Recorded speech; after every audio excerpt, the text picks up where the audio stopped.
15년의 시간이 무색하게 불가리아 정부가 또 갈팡질팡하고 있습니다. 2009년 노후된 전투기를 교체하고자 시작된 신형 전투기 도입 사업은 지금도 현재 진행형의 상태로 불가리아 공군이 여전히 미그-21이라는 박물관에서 나범직한 구형 전투기를 운용하고 있는데요. 그나마 사용 가능한 미그-21은 겨우 4대뿐입니다. 그동안 정권이 여러 번 바뀌면서 프로젝트 자체를 엎었던 사례만 2차례에 이르는데요. 결국 사업을 더 이상 미룰 수 없었던 불가리아 정부는 돌연 모든 프로젝트를 기밀로 분류했고 빠른 시일 내 다시 선정하겠다고 공표했습니다. 그래서 준비했습니다. 재추진 중인 불가리아 정부의 전투기 도입 사업에서 우리 FA50의 경쟁력과 선정 가능성에 대해 자세히 알아보겠습니다. 여러분, 광고 아닙니다. 꺼리튜브에서 구독자 이벤트를 진행합니다. 꺼리튜브의 구독자이면서 저의 영상 댓글창에 좋아요와 아무 댓글만 달아주시면 7월 한 달간 총 150분을 추첨해 인터넷 최저가 기준 약 7만원 상당의 홍삼정을 무료로 드리겠습니다. 구독자분들의 많은 참여 부탁드립니다. 당첨 결과는 8월 5일 커뮤니티를 통해 공지해드리겠습니다. 발칸반도의 소국 불가리아는 다른 나라에 비해 주변 정세가 안정적이라는 평가를 받아왔는데요. 이는 예산 문제와 겹쳐 신규 방산 사업에 소극적인 모습을 보이는 원인이 되었습니다. 불가리아는 2009년 사업 초기부터 신형 전투기가 아닌 중고 F-16을 도입하는 것으로 방향을 잡았는데요. 바로 몇 년 뒤 국방 예산이 부족하다는 이유로 사업을 공식적으로 폐기했습니다. 새로운 정권이 들어선 2013년에도 상황은 비슷하게 흘러 이번엔 포르투갈이 만든 3세대 F-16을 도입하기로 했으나 입찰에 참여한 스위스산 F-5F와 파격적인 가격을 제한한 유로파이터 타이푼 때문에 또다시 결정을 뒤로 미룹니다. 당시 프랑스는 내심 타이푼의 극심한 판매 부진으로 본체 가격을 무려 70%나 깎아주는 협상안을 제시했는데요. 문제는 유로파이터의 원래 가격이 워낙 높게 책정된 터라 70% 할인이라고 해봐야 F-16 9대가 8대 타이푼으로 바뀌는 수준이었습니다. 불가리아로서는 가격 측면에서 이점이 없었던 데다 무엇보다 유로파이터 타이푼은 과다한 운영 유지비 문제를 안고 있었습니다. 그래서 2017년부터는 한동안 스웨덴의 사브사의 그리펜을 도입한다며 나라 전체를 시끄럽게 만든 적도 있었는데요. 미그-29 대체 기종으로 그리펜이 잠정 결정됐다며 발표까지 해놓고 한참의 시간을 끌었습니다. 그러나 이번에도 의회 승인 단계도 못 가보고 프로젝트는 좌초됐습니다. 그러는 동안 물가도 오르며 예산도 조금씩 변경되었는데 여전히 부족한 예산 문제로 불가리아 정부는 한때 러시아 측과 협력하여 미그-29와 수호이-25를 개량하려는 움직임까지 보여줍니다. 불가리아는 바르샤바 조약기구 가맹국 시절에 구소련으로부터 미그-29를 도입했고 80년대부터는 나토의 상호 운영 교리에 맞춰 개량을 진행해 지금까지 운영해 왔는데요. 신기종 대신 익숙한 미그-29를 개량하기로 한 이유는 도입 비용과 인력 문제 때문이었습니다. 전투기의 전환 교육은 통상 1년 이상을 예상하는데 F-16의 경우 미국은 18개월을 권장하고 있습니다. 또한 전장에 투입되는 전투기의 특성상 출격 후 반드시 정비가 필요하고 기체의 나이나 상태, 비행 시간에 따라 높은 수준의 정비력이 필요한데요. 일반적으로 공군을 보유한 국가라 할지라도 정비 인력 양성엔 언제나 어려움을 겪었습니다. 가령 2021년 미군이 철수한 아프가니스탄은 자체 공군력 강화를 위해 노력을 기울였고 그 결과 유능한 조종사는 상당수 양성하는 데 성공했지만 전투기 정비의 상당 부분을 미국 기업에 외주 맡겨야만 했습니다. 불가리아의 경우도 마찬가지였는데요. 비록 기체는 노후화됐을지언정 구소련 시절 이후 체계적인 공군을 유지해오던 불가리아는 베테랑 조종사를 다수 보유했기에 노후화됐으나 익숙한 미그-29 전력을 유지하는 것이 현명한 대안이라 판단한 것입니다. 그럼 처음부터 끝까지 불가리아가 인수하려고 벼르던 F-16의 실체에 대해 알아보겠습니다. 현재 F-16은 1970년대 초기형이 만들어진 이래 무려 50년 이상 현역으로 활동 중이며 지상 표적 및 함정에 대한 공격, 정찰, 전자전 등을 모두 수행할 수 있는 다목적 전투기로 명성이 자자합니다. 지금까지 기록된 5천여 대에 가까운 생산대 수만큼이나 선진국부터 개발도상국까지 미국을 비롯하여 무려 20여 개국 다양한 국가에서 운용되었거나 운용 예정인 전투기인데요. 물론 언뜻 생각하기에 20여 개국이라고 하면 많지 않아 보이지만 실제로 체계적인 공군을 보유한 나라가 30개국 정도에 불과하다는 점을 고려하면 대단한 수치라 할 수 있습니다. 무엇보다 미국산임에도 세계 시장의 70%를 잠식했다는 점은 기체의 내구성과 신뢰도를 보증하는 증거라 할 수 있는데요. 불가리아가 F-16을 선택한 이유 역시 저렴한 도입 비용과 폭넓은 활용에 있었습니다. 가령 F-16을 로우급으로 굴리는 미국과 같은 나라가 있는 반면 불가리아처럼 자국의 최상위 전술기로 사용하는 국가가 대부분이라는 것이 냉정한 국제사회의 현실입니다. 중고라 할지라도 기체의 상태나 무장 옵션에 따라 거래되는 가격의 폭도 넓은데요. 단순히 굴러가기만 하는 노후 기체부터 싱가포르 에어쇼에 등장한 신형 F-16V까지 성능과 무장과 관련한 여러 선택지를 두고 있습니다. 문제는 불가리아가 점 찍은 F-16은 신형이 아닌 중고 매물이라는 점인데요. 80년대 생산된 기체가 아무리 상태가 좋고 개량 옵션을 달았다고 해도 그 한계는 명확할 수밖에 없습니다. 그리고 때마침 터진 러시아의 우크라이나 침공은 세계 질서에 큰 변화를 가져왔고 안보에 대한 불가리아의 안이한 생각을 뒤바꿔 놓기에 충분한 사건이었습니다. 도입 사업이 시작되던 2009년과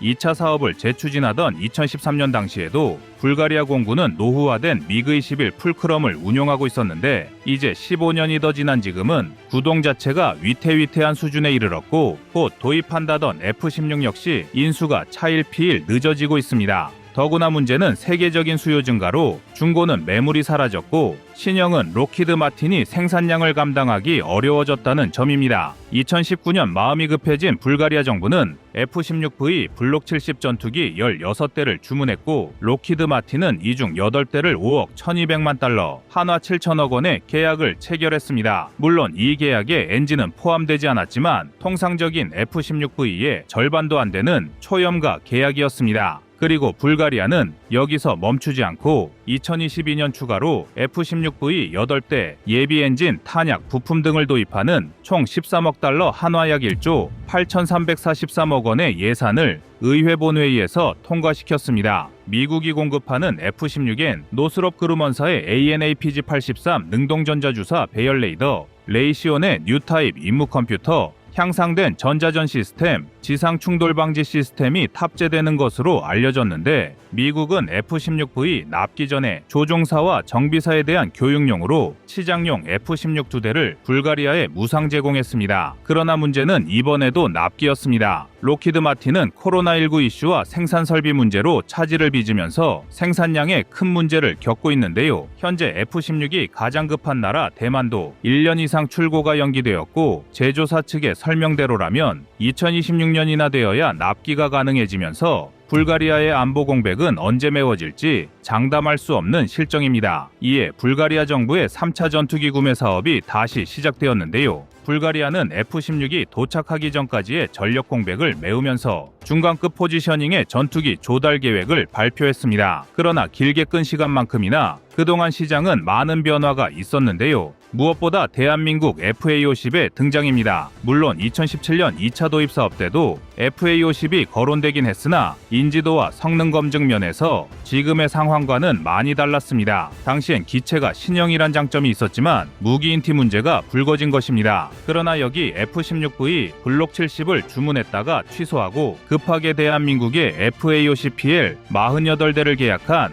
폴란드의 사례가 불가리아의 큰 고민이 되고 있습니다. 폴란드에 납품되는 FA-50PL 기체의 대당 가격이 600에서 650억 원 정도인 반면 F-16V 블록 70은 2배에 달하는 1200억 원 선에 달합니다. 따라서 불가리아의 경우엔 성능과 예산면에서 F-16보다 FA-50이 더 적합하다는 것이 많은 전문가의 의견입니다. 또한 불가리아가 주문한 F-16V 블록 70의 도착이 지연되고 동시에 미그-29의 비행 안전성이 보장받지 못하면서 불가리아는 프랑스의 미라주와 스웨덴의 그리펜에 대한 새로운 제안을 받은 것으로 알려졌습니다. 그런데 이상한 점은 사업이 연기될 때도 국내외 언론과 군사정보 채널에 꾸준히 정보를 제공해왔던 불가리아 정부가 돌연 모든 프로젝트를 기밀로 분류하고 일체 정보 공개를 금지한 사실입니다. 이 때문에 불가리아 정부가 생각을 바꿔 FA-50을 주력 전투기로 산정하고 프로젝트 평가를 처음부터 다시 시작하는 것 아니냐는 의혹이 제기되고 있는데요.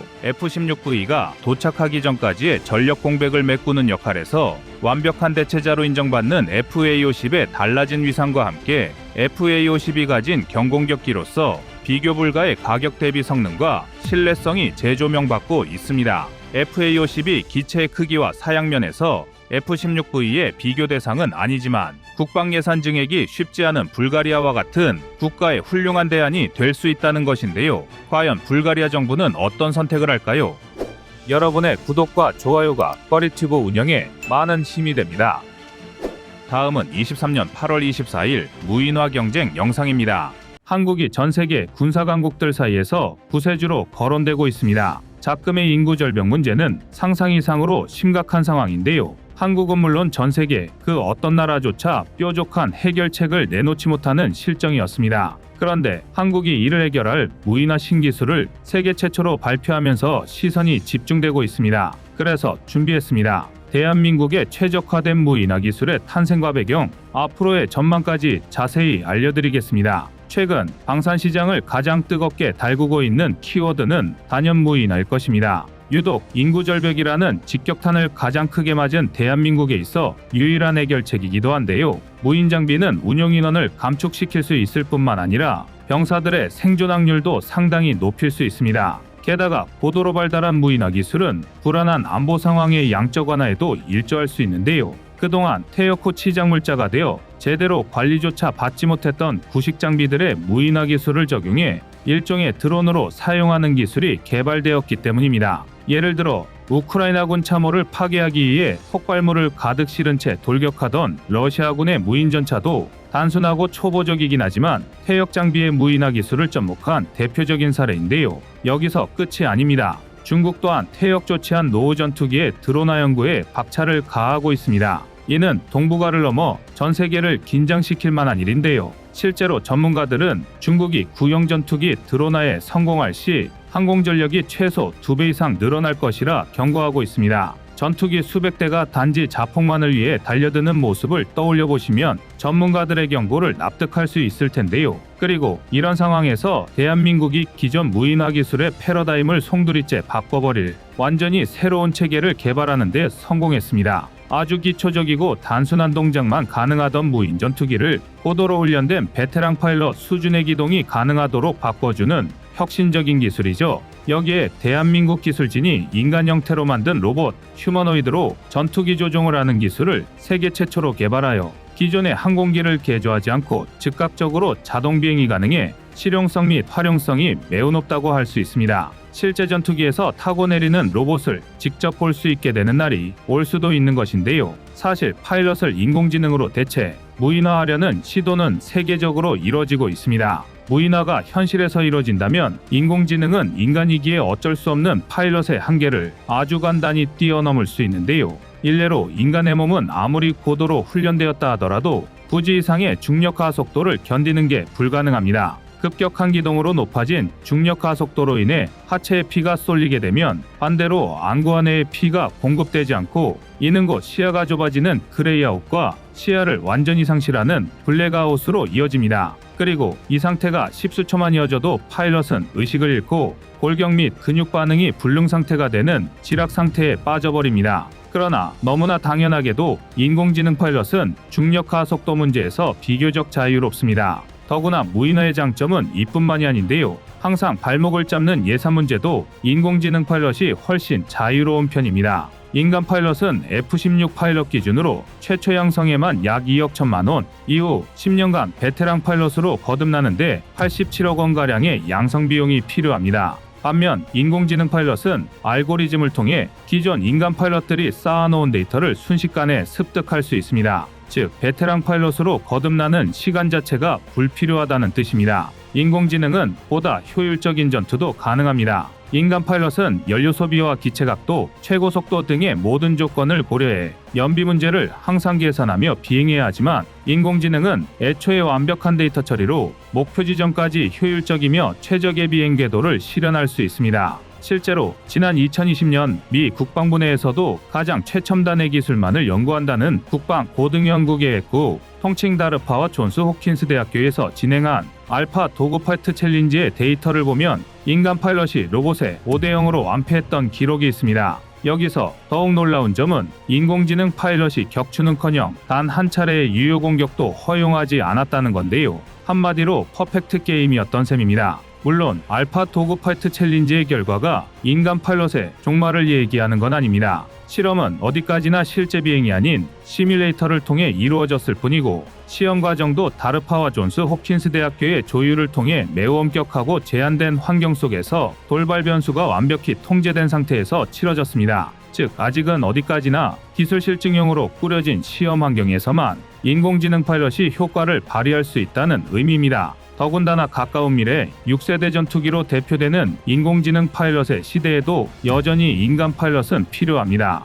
조종 기술의 실력을 떠나 인공지능의 실수를 통제할 수 있는 건 아직 인간이 유일하기 때문인데요. 사실 우리가 진짜 걱정해야 하는 건 언제인지 알 수도 없는 미래의 인공지능 파일럿이 아니라 지금 이 순간에 무인화되고 있는 노후 전투기들입니다. 한국군의 장비를 예로 들자면 최우선 퇴역 대상인 F-5 전투기나 패튼 전차와 같은 노후 무기의 휴머노이드가 탑승한다면 어느 정도 전력 공백을 메워줄 수 있을 것입니다. 그러나 한국이 휴머노이드 파일럿의 개발을 시작한 것은 2015년으로 아직 역사도 짧고 풍부한 데이터가 쌓였다고 볼 수 없는데요. 반면 중국은 젠6, 젠7을 드론화하려는 연구를 진행 중입니다. 소련의 미그19를 라이선스 생산한 버전인 젠6는 무려 4,500대나 양산되었고 중국 내에서만 360대 이상이 운용되고 있었는데요. 첫 도입은 1962년에 시작된 노후 전투기지만 2010년까지 중국의 주력 전투기 중 하나로 운용되었습니다. 중국은 젠6에서 습득한 개량 기술로 미그21의 기술 도입 생산 모델인 젠7을 개량하는 데 성공했고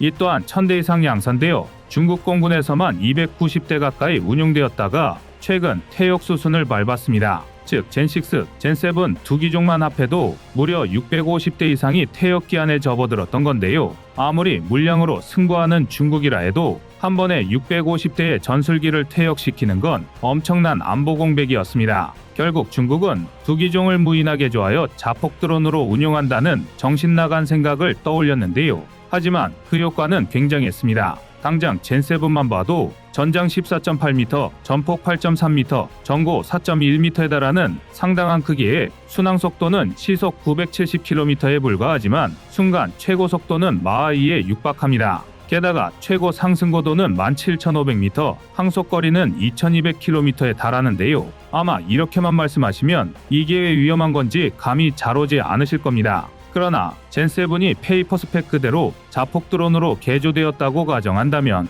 그 순간 사거리만 무려 2200km에 순간 최고 속도는 마하 2에 육박하는 초음속 공대지 미사일이 되었다는 것과 같은 말이 됩니다. 어차피 파일럿이 탑승하는 것도 아니고 노후 전투기라 치장물자 이상의 의미도 없으니 복귀를 염두에 둘 필요도 없는데요. 그렇다 보니 애초에 공중전을 염두에 둔 복잡한 기동도 필요 없고 수십 수백 대를 동시에 출격해 운 좋게 한두 대만 목표를 타격할 수 있어도 남는 장사입니다. 일종의 현대판 가미카제라고 할 수 있겠죠. 만약 중국이 젠6, 젠7을 모두 무인화한다면 인공지능이 스스로 기총을 쏘고 폭격까지 가할 수 있다는 얘기가 되는데요. 최첨단 미사일 650기가 하루아침에 등장한다면 한국이나 미국, 일본으로서도 엄청난 부담이 아닐 수 없습니다. 심지어 젠6, 젠7은 레이더상 F-16과 굉장히 유사하게 보이기 때문에 대만 등의 방공망 교란에도 효과적입니다. 러시아 역시 젠6, 젠7의 모태가 되는 미그19, 미그21기를 총 5,000대 가까이 보유하고 있으며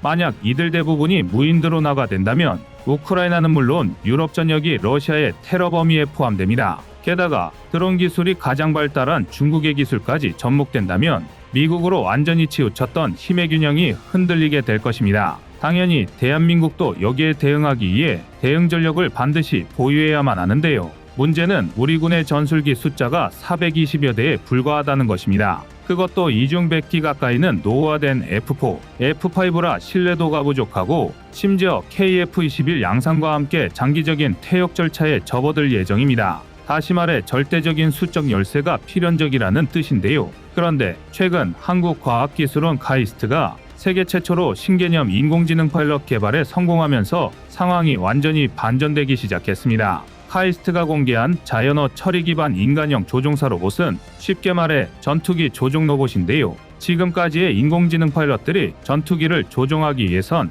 특수한 개량 과정을 거쳐야 했지만 국내에서 개발한 로봇 파일럿은 인간 파일럿과 마찬가지로 그저 콕핏에 앉으면 그 순간 조종을 위한 모든 준비 과정이 끝납니다. 한마디로 개량 과정이 필요하지 않다는 건데요. 또한 인간 파일럿이었다면 불가능할 전 세계 항공 차트를 전부 메모리할 수 있으므로 환경의 영향을 받지 않는 초정밀 비행이 가능합니다. 여기에 더해 알고리즘 기술을 활용해 조작 매뉴얼과 비상대처 절차를 학습할 수 있어 항공기의 비행 상태를 기반으로 능동적인 조종과 돌발 상황 대응까지 가능합니다. 현재 카이스트가 주도하고 있는 인간형 로봇 시제기는 아무런 개조를 가하지 않은 상태에서 항공기 시뮬레이터를 직접 조작하는 데까지 기술을 완성한 상태입니다. 조종사 로봇은 현재 비행조종 시뮬레이터에서 항공기의 시동부터 택싱, 이착륙, 순항주기 등 모든 조작을 수행할 수 있다고 하지만 민항기와 전투기는 조종 난이도부터 다르기에 아직 갈 길이 멉니다.